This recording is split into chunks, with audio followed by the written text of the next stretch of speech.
안녕하세요. 삶의 뒷이야기를 전하는 시간 웃음노우 사연 이야기입니다. 누구에게도 쉽게 꺼내지 못했던 이야기, 그리고 그 이야기 속에 담긴 눈물과 고백을 지금 이 자리에서 함께 나눠보겠습니다. 사연 듣기 전에 구독과 좋아요 한번 눌러주시면 당신의 사연도 더 많은 사람에게 닿을 수 있습니다. 그럼 오늘의 사연 시작하겠습니다. 안녕하세요. 올해 58이 된 평범한 주부입니다. 남편과 단둘이 살아온 지도 벌써 30년 가까이 되었네요. 딸 하나를 낳아 시집 보내고 나니 하루하루가 조용하기만 합니다. 언뜻 보면 아무런 문제 없는 삶처럼 보이겠지만 제 안에는 늘 말 못할 그림자가 하나 있습니다. 그 그림자가 다시 움직이기 시작한 건 작년 봄 남편이 고향집에 가자고 했을 때였습니다. 형님 건강이 많이 안 좋다며 이제 집 정리도 슬슬 해야 하지 않겠느냐고 말하더군요. 사실 저는 남편의 고향을 단 한 번도 가본 적이 없습니다. 결혼할 때 인사만 드리고 이후로는 오로지 도시에서 살아왔거든요. 마음이 내키진 않았지만 남편이 그렇게 말하니 따라 나설 수밖에 없었습니다. 도시에서 몇 시간을 달려 산길을 넘고 들길을 건너 충북 괴산의 깊은 골짜기에 다다랐을 때 오래된 기와집 하나가 우리를 맞이했습니다.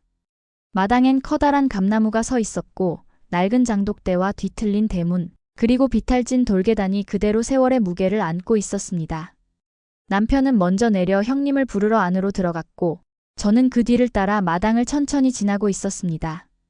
그때였습니다. 문턱을 막 넘으려던 그 순간 저 멀리서 누군가가 고개를 들고 저를 바라봤습니다. 햇살에 반사된 눈빛이 너무 낯익었습니다. 가슴이 쿵 내려앉는다는 표현, 그날 저는 처음으로 실감했습니다. 그는 30년 전 아무 말 없이 제 곁을 떠났던 사람이었습니다. 그리고 지금 그는 남편의 형이 되어 제 앞에 서 있었습니다. 순간 심장이 멎는 줄 알았습니다. 그 얼굴을 잊었다고 생각했는데 아니었습니다. 세월의 주름과 흰머리 속에서도 나는 단박에 그를 알아보았습니다. 그도 저를 알아봤던 걸까요? 그의 눈동자도 순간 미세하게 떨렸습니다. 아무 말 없이 우리 둘은 몇 초간 마주 섰습니다. 그리고 나는 확신했습니다. 이 집은 내가 와서는 안 될 곳이었습니다. 나는 한동안 말도 잊은 채 서 있었습니다. 그와 눈을 마주친 그 순간 내 안에 묻어뒀던 지난날의 기억들이 너무도 선명하게 되살아났습니다. 20살. 지금의 남편을 만나기도 전 나는 한 남자를 사랑했습니다. 그 시절 나는 서울에서 자취하며 회사를 다니고 있었고 그는 충청도에서 올라온 청년이었습니다. 우리는 같은 교회 청년부에서 만났습니다. 그는 말수가 적고 조용했지만 내가 무언가에 지쳐 있을 때 항상 가장 먼저 내 곁에 있던 사람이었습니다. 한 번도 사랑한다는 말을 하지 않았는데도 그 사람 옆에만 서 있으면 세상이 참 고요하고 따뜻했습니다. 그 사람과의 사랑은 조용했고 그래서 더 깊었습니다. 함께 걷던 뒷골목, 비 오는 날 종이우산을 함께 쓰던 기억, 퇴근길에 건네던 구운 고구마 한 봉지까지도 그때는 전부였고 처음이었고 전부였죠. 하지만 그렇게 1년쯤 지나 그는 아무런 말도 없이 사라졌습니다. 전화도 편지도 그 어떤 흔적도 남기지 않고 내가 그렇게 믿었던 사람에게 단 하루 아침에 버려진 느낌. 그 상실은 내 인생에서 가장 깊은 상처가 되었습니다. 그로부터 몇 년 뒤 지인의 소개로 지금의 남편을 만났습니다. 성실하고 책임감 있는 사람이었고 나는 더 이상 누군가에게 마음을 쏟을 자신이 없었기에 그 사람과 결혼했습니다. 물론 남편에게 감사한 마음은 있었습니다. 가정을 이루고 아이를 낳고 모진 세월 함께 버티며 살아온 동지 같은 존재니까요. 하지만 사랑이라는 감정은 그가 떠난 이후 나에게는 없었습니다. 그리고 지금 그 사람이 내 앞에 다시 나타난 것입니다. 그것도 남편의 형이라는 이름으로. 그날 저녁 형님과 남편은 거실에 마주 앉아 술을 나눴습니다. 나는 아무 일도 없었다는 듯 부엌에서 찌개를 끓였고 남편은 형님에게 이것저것 안부를 물었죠. 형님 건강은 좀 어떠세요? 얼굴이 많이 수척하셔서. 그저 그런 거지. 세월이 어디 한 사람만 물고 늘어지겠냐? 형님은 여전히 말수가 적었습니다. 하지만 그의 목소리를 들을 때마다 내 심장은 이상하게 두근거렸습니다. 그 옛날 버스 정류장에서 나지막이 건네던 인사처럼 지금 그의 말 한마디 한마디가 내 귓가를 간지리며 맴돌았습니다. 그날 밤 잠을 청하지 못한 건 나뿐만이 아니었습니다. 밖에서 창문 너머로 담배를 피우는 형님의 뒷모습이 한참을 방 안에서 나를 붙잡았습니다. 그의 어깨가 왜 저렇게 기울었을까? 그는 왜 떠났을까? 왜 다시 나타난 걸까? 그리고 왜 하필 지금일까? 다음 날 남편은 아침 일찍 장을 보러 읍내로 나갔고 나는 마당에서 장독대 옆 그늘을 정리하고 있었습니다. 그리고 형님이 조용히 내게 다가와 말을 걸었습니다. 기억하죠? 그 한마디에 나는 제대로 눈을 마주치지도 못한 채 고개를 끄덕였습니다. 그날 떠난 이유. 미안했어요. 그땐 너무 많은 게 무너져 버려서 그렇게 할 수밖에 없었어요. 나는 아무 말도 하지 못했습니다. 무슨 말을 어떻게 꺼내야 할지, 어디서부터 무엇을 되물어야 할지 너무 많은 말들이 목구멍에 걸려 그저 숨만 내쉬었습니다. 지금 말해도 늦은 거 알아요. 그는 담담한 눈으로 내 얼굴을 바라보며 말했습니다. 하지만 당신을 다시 보는 순간 내가 숨쉬고 있다는 걸 처음 알았어요. 그의 말이 끝났을 때 내 가슴속 어딘가에서 오래전 봉인했던 감정이 삐걱 하고 열리는 소리가 들렸습니다. 그날 이후 내 마음속에 조용히 잠들어 있던 감정이 서서히 숨을 쉬기 시작했습니다. 나는 그와 마주치지 않기 위해 일부러 자리를 피했지만 오히려 그럴수록 그의 시선은 자꾸만 내게 따라붙었습니다. 그는 나와 단둘이 있는 순간 말을 아꼈습니다. 하지만 눈빛은 말하고 있었죠. 그날의 말, 당신을 다시 보는 순간 내가 숨쉬고 있다는 걸 처음 알았어요. 그 문장이 계속 머릿속에서 맴돌았습니다. 나는 아내이고 어머니이며 한 사람의 며느리입니다. 하지만 동시에 누군가의 첫사랑이기도 했습니다.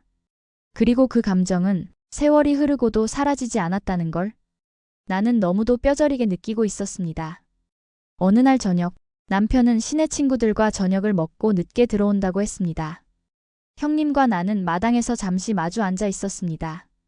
달빛이 낮게 드리워진 그 고요한 시각, 나는 도저히 피하지 못하고 그와 마주 앉게 되었습니다.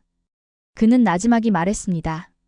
그날 내가 떠난 건 당신 때문이 아니었어요. 나는 묻지 않았지만 그는 조용히 말을 이어갔습니다. 우리 집안이 당신과의 결혼을 절대 허락하지 않았어요. 당신이 시골 출신도 아니고 내가 원하던 자리에 올라가려면 당신이 걸림돌이 될 거라고 했죠. 내가 부족했던 거예요. 당신을 지킬 힘도 맞설 용기도 없었던 나였어요. 그는 고개를 숙였고 나는 한참을 아무 말도 하지 못했습니다. 그래서 그냥 도망치듯 떠났어요. 비겁했죠. 하지만 그 후로 한 번도 당신을 잊은 적은 없었어요. 그 순간 내 안에 쌓아뒀던 분노와 슬픔, 그리고 그리움이 하나의 감정으로 뒤엉켜 올라왔습니다. 그럼 왜 지금 말하는데요? 내가 묻자 그는 잠시 망설인 후 이렇게 말했습니다. 지금 말하지 않으면 평생 후회할 것 같아서요. 그날 밤 나는 처음으로 혼자 마루에 나가 앉았습니다. 시원한 바람이 불어왔지만 내 가슴속은 불붙은 것처럼 뜨거웠습니다. 내가 왜 이렇게 흔들리는 걸까? 왜 지금 이 순간까지 그의 눈빛 하나, 목소리 하나에 이렇게까지 떨리고 있는 걸까? 한참을 그렇게 앉아있다. 문득 집 안쪽 방문이 열리는 소리를 들었습니다. 그리고 남편이 나와 형님을 번갈아 바라보며 말했습니다. 둘이서 무슨 얘기야 그렇게 오래 해? 분위기가 좀 이상한데? 그의 표정은 반쯤 웃고 있었지만 그 안에 섞여있는 의심의 기운은 누구보다도 날카로웠습니다. 나는 당황한 얼굴로 자리를 피했고 형님 역시 아무 말 없이 고개를 숙였습니다. 그날 밤 이후로 남편의 눈빛이 조금씩 달라졌습니다. 그는 평소처럼 대화했지만 내게 묘한 거리감을 두고 있었습니다. 며칠 뒤 식사 자리에서 남편이 술 한 잔을 들이켜고는 형님을 향해 느닷없이 이렇게 말했습니다. 형님은 왜 결혼 안 했어요? 예전에 어디 누가 있었던 거 아냐? 잊지 못한 사람이라도 있었던 거야? 형님은 그 질문에 미동도 없이 술잔을 들이켰습니다. 그러곤 조용히 대답했죠. 그냥 누굴 잊지 못해서. 그 순간 남편의 시선이 내게 향했습니다. 나는 젓가락을 들고 있던 손을 살짝 떨며 묵묵히 밥을 뜨는 척했습니다. 그날 밤 남편은 말을 아꼈습니다. 하지만 그의 시선이 내 목덜미를 타고 흘러내릴 때 나는 느낄 수 있었습니다. 그가 뭔가를 눈치챘다는 걸. 그 다음 날 저녁, 형님은 내게 마지막으로 한 번 더 말을 걸었습니다.